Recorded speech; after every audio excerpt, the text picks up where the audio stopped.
Deuteronomy chapter 20. Law of battle. When you go out to fight your enemies and see horses, chariots and a force larger than yours, you are not to be afraid of them, because Adonai your God, who brought you up from the land of Egypt, is with you. When you are about to go into battle, the Kohen is to come forward and address the people. He should tell them, "Listen, Israel, you are about to do battle against your enemies. Don't be faint-hearted or afraid. Don't be alarmed or frightened by them. Because Adonai your God is going with you to fight on your behalf against your enemies and give you victory." Then the officials will speak to the soldiers. They are to say, "Is there a man here who has built a new house, but hasn't dedicated it yet? He should go back home now, otherwise he may die fighting, and another man will dedicate it. Is there a man here who has planted a vineyard, but hasn't yet made use of its fruit? He should go back home, otherwise he may die fighting, and another man will use it.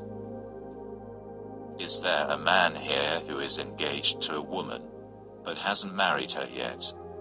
He should go back home, otherwise he may die fighting, and another man will marry her."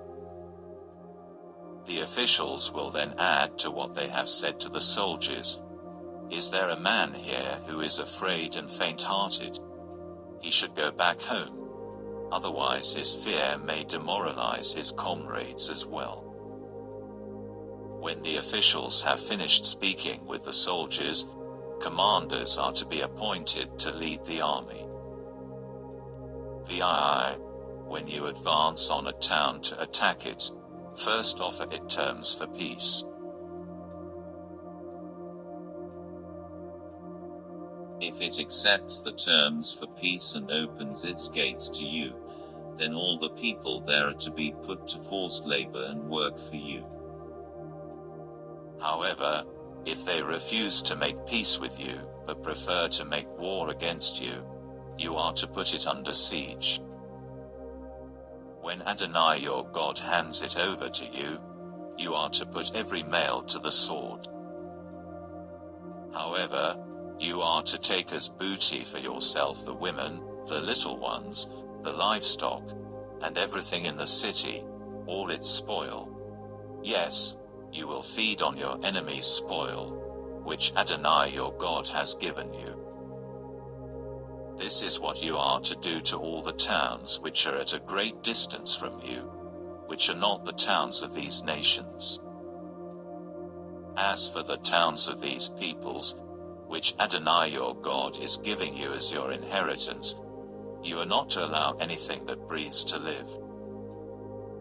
Rather you must destroy them completely, the Hittite, the Amori, the Kenani, the Pritzi, the Hivi and the Yevusi, as Adonai your God has ordered you, so that they won't teach you to follow their abominable practices, which they do for their gods, thus causing you to sin against Adonai your God. When, in making war against a town in order to capture it, you lay siege to it for a long time, you are not to destroy its trees, cutting them down with an axe. You can eat their fruit, so don't cut them down. After all, are the trees in the field human beings, so that you have to besiege them too? However, if you know that certain trees provide no food, you may destroy them and cut them down, in order to build siege works against the town making war with you, until it falls.